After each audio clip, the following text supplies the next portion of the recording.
Welcome to Tavern Archery. I'm Johannes von Hammersbach, and after a day on the archery field, we come into the tavern, grab a pint, sit down, and chat about all things target archery. Prost.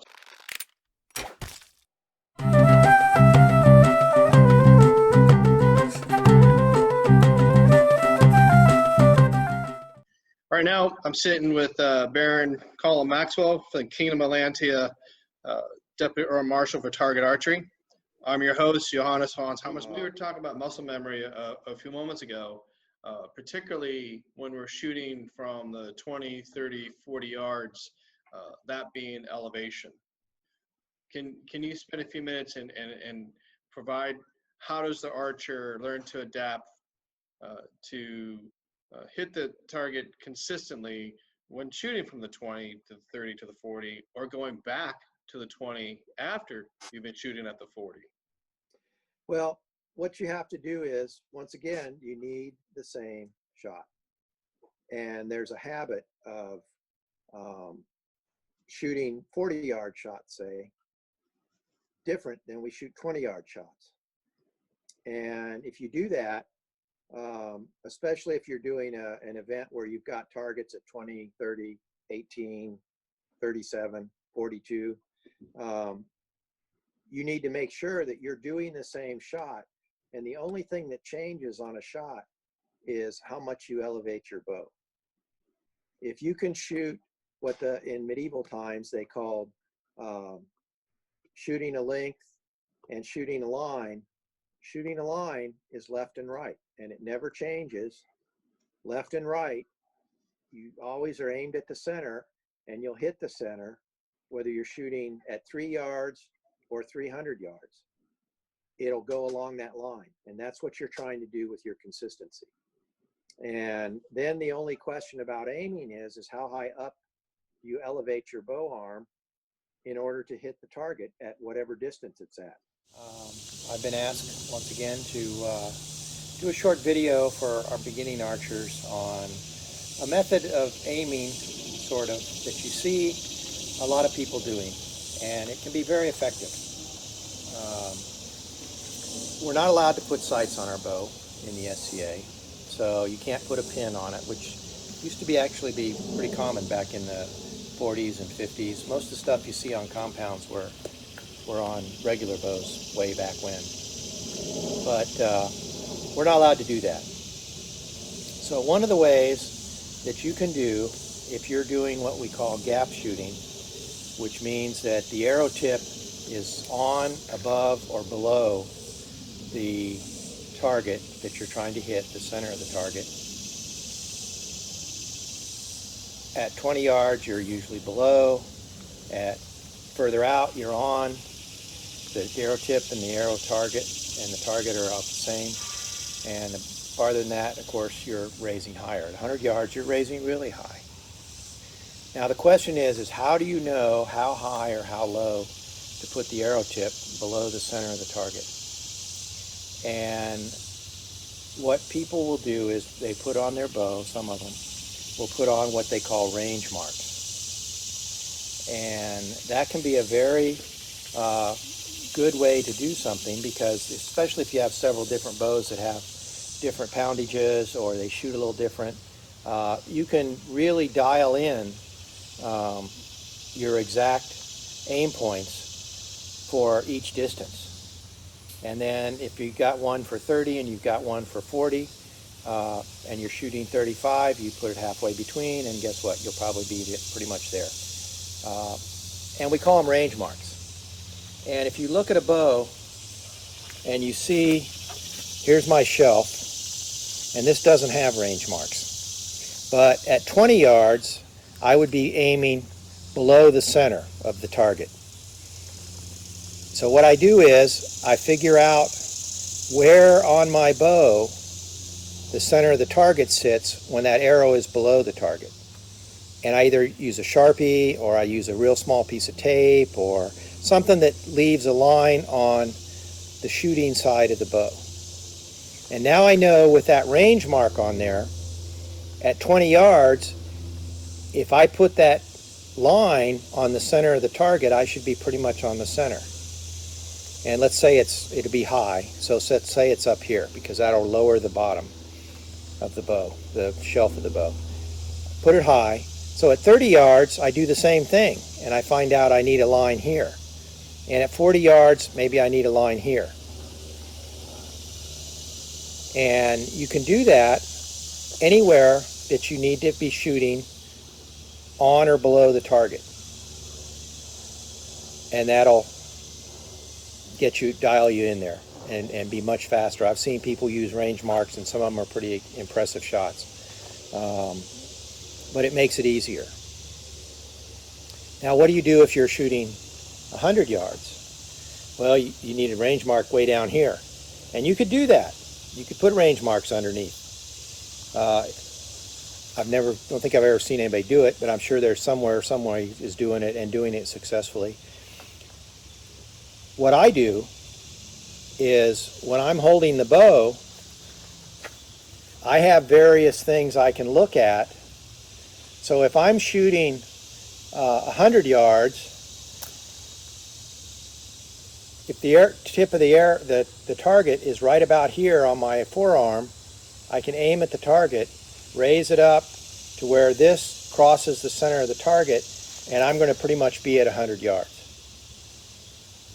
I could use a piece of my bracer if I had I'm using a York archaeological dig style bracer from the Viking Anglo-Saxon era, but so I don't really have anything. I just have to use my arm, and that works well for me.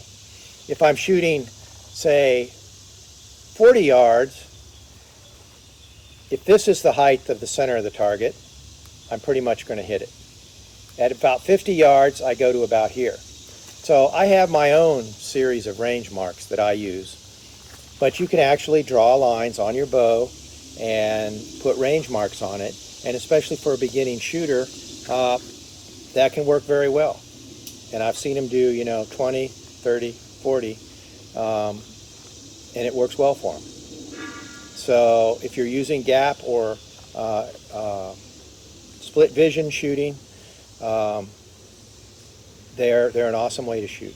And really, that's about all there are to range marks, is you just have to figure out where you need to hold the arrow tip to hit the center of the bullseye, and then look across your bow and put a mark on it so that that mark crosses the center of the target. So every time I put that mark on the center of the target, I should be going to the center of the bullseye if I'm doing my form right, and I have a repeatable, consistent shot. And when I get further out, I can actually put one down below if I want, and so that I know at 100 yards, if I put this mark on the center of the target, I'm going to go 100 yards. It's a very simple method of improving your shooting, hopefully in a manner that doesn't take 30 years to accomplish. It works well. I've seen people do it that are really good shots. But you can also find your own marks if you want to do that. So either way, this is a very short, quick tip, and I hope it helps somebody. How do we aim? And what's the difference between instinctive archery, gap shooting, split vision shooting, point of aim shooting? Those are pretty much how we would do it, with the possible exception of point of aim. Point of aim is a real simple method. You put a ball or a marker on the ground somewhere between you and the target, and if you put your arrow tip and you calibrated everything right, you put your arrow tip so you're looking across your arrow tip to that marker, the arrow will go to the center of the bullseye. I've never seen anybody do it because that's from the 30s. But split vision, gap, and instinctive are methods we all use in the SCA.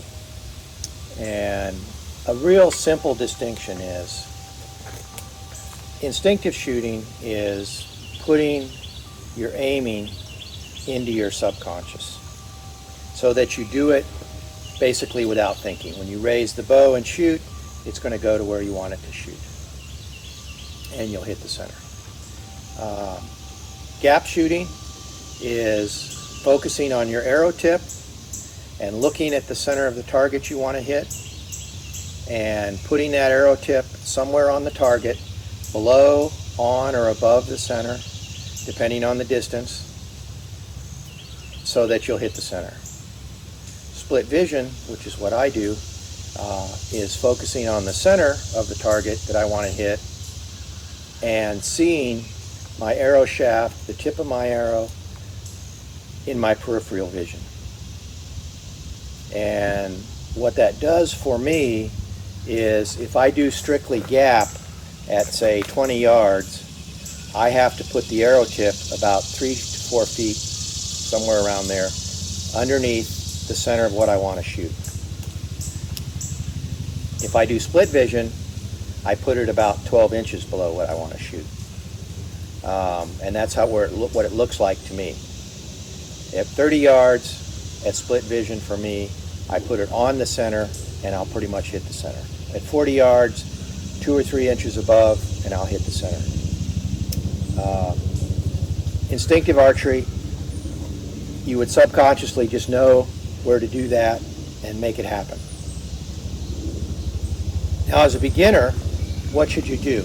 Well, you can do instinctive archery if you want. But the problem with instinctive archery, since it's in your subconscious, you're not really seeing the bow, you're not really seeing the arrow, because you're focused on that center. They call it burning intensity on the center. If you miss, what do you need to do to correct it?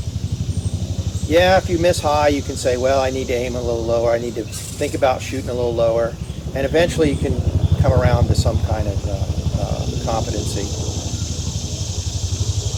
But if you put the arrow 12 inches below in split vision and you shoot 6 inches high, then you need to know that you need to maybe go 18 inches below. And if you're hitting the center, now you know what to do on any target at around 20 yards. At 30 yards, you figure out the distance and you can see what it is. And you can vary it. If I put it 18 inches below and now I'm shooting 6 inches low, then I need to put it somewhere else. But if I don't know where I put it for my last shot that hit low, how do I know where I want to adjust it? Now, what happens with instinctive shooting is, if you do enough arrows, you'll kind of start figuring it out. So the way to learn instinctive shooting, if you want to do it, is really to start really close, and by close I mean like 5 yards. And when you can hit a 6-inch circle with just about every arrow, move back about 3 or 4 steps and do it again. When you get to where you can hit, move back. If you get where you can't hit, move back up till you can do it again, then move back. And eventually you can be at 30, 40, 50, 60 yards. That was a common method of practice back in the 30s. We don't see it much anymore, but it's still valuable. Even for a gap or a split vision shooter, it's valuable. And the reason it's valuable is real simple. When I'm at full draw, watch my arrow tip as it passes the bow. At full draw, okay, and I really want to concentrate, or I'm shooting low, or I'm really going to shoot a long way away, or intermediate, or just kind of flooping them out there, or really we're focusing, what you're seeing is my arrow tip is going in and out. Now, if I were shooting a standard distance, say 20 yards, when my arrow tips back here, I've got X power. When I'm up here, I've got X minus power, and when I'm back here, I've got X plus power. So the farther back I draw the arrow, the more power is going to be imparted to that arrow, and the higher it's going to hit. So if I want to consistently shoot, I need a consistent draw length. No matter what method of aiming I use, I need to know the arrow's always just like this, or just like this, or just like this. It always has to be there. So when I shoot, what you'll see, hopefully, is that every shot is pretty much the same. If it's not, and you can run it back in slow motion, if it's not, those arrows would all impact a different spot. Now what I just showed you was one of my favorite methods of practice is I'm shooting so close that I can get my arrow back. And at this distance, 3 feet or so, just enough to clear the arrow off the bow, I can't miss. And so I can sit there and I can say, I want to change how I'm gripping, I want to do this, I want to do all kinds of different things, until the bow doesn't move, and I go, okay, that's the least amount of movement in the bow when I shoot, that's how the bow wants to be held. I can work on my release, I can do all that stuff because I don't have to aim. When I go out to 20, 30, 40 yards, I have to pay attention to the target or I'll be flinging them all over the place and spend all my time looking for arrows. I have to concentrate on the target, and I have to try to concentrate on how am I holding it. It's much easier to do form work at 3 feet. Then go and decide whether you want to do instinctive aiming, gap shooting, split vision, whatever it is you want to do. Now as you do gap shooting or split vision, what will happen is you'll begin to know those distances from the arrow tip to the target, and you'll be able to shoot without thinking about it as much. When you don't think about it at all, what you've done is you've become an instinctive shooter. But you had a plan to work into that, instead of just going out and I'm not paying attention to anything I'm doing. I'm just going to look at the target and keep shooting till I start hitting bullseyes. That can take a lot of shooting. Now, I'll show you why. This is the distance between the target and the archer. It's a straight line. This is the arc of the arrow. So if I shoot at this distance from this archer, if I put the arrow tip right on the target, I'm going to hit it. If I shoot closer to the target, what do you see happening? The arrow tip has to be below what I'm shooting.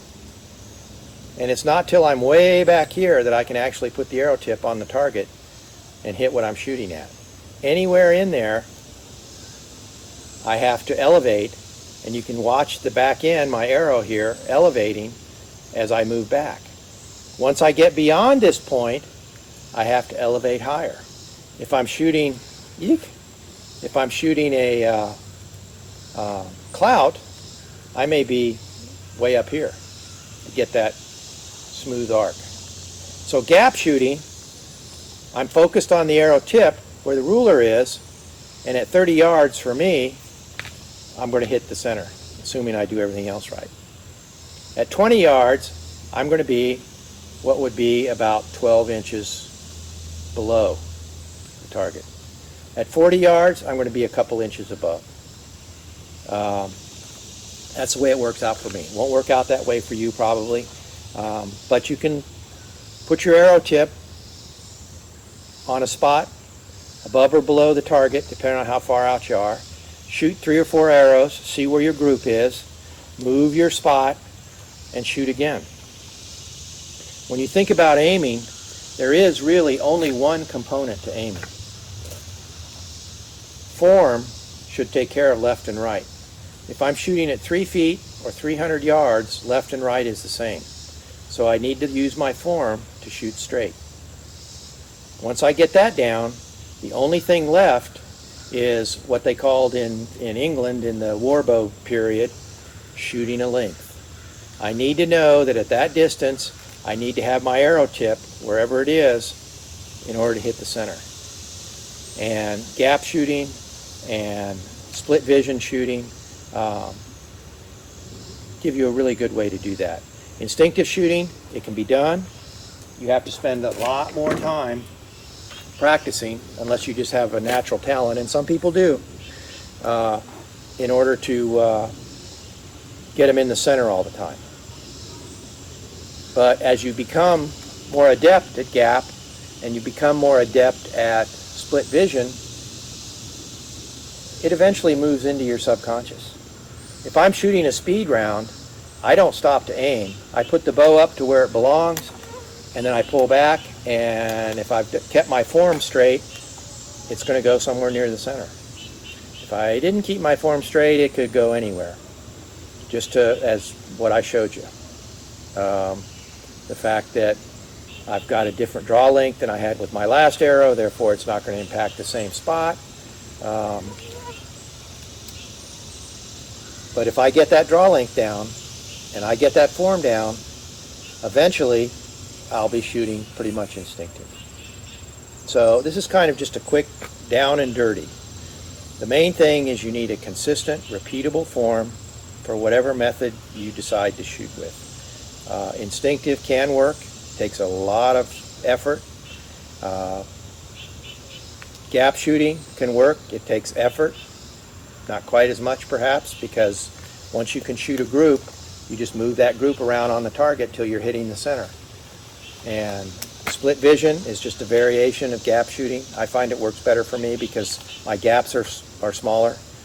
A 3-foot gap at 20 yards for gap shooting for me is very hard to measure. A 12-inch thing, I can just look over the bow. And if you ask me how I shot a 20-yard speed round, I'd say I just point the arrow at it and I shoot it. Even though you know 20, 30, 40, those are different where you point the bow. So I hope this helps. You can always talk to the good archers and get their perspective on it. So if you see me on the range, I'm always available to help somebody with their shooting if they want help. If they don't want help, I try not to bother them. But so just work it, and that's how you become a good archer. Practice and form, and aiming will almost take care of itself. Thank you for coming in today to the tavern there, Baron. We've been chatting with Baron Colum Maxwell, Kingdom of Atlantia Deputy or Marshal for Target Archery. We look forward for your return. In the meantime, for all your archers out there, enjoy your day, have fun, do it safe, and we look forward to seeing you all again in Tavern Archery. All right, sláinte.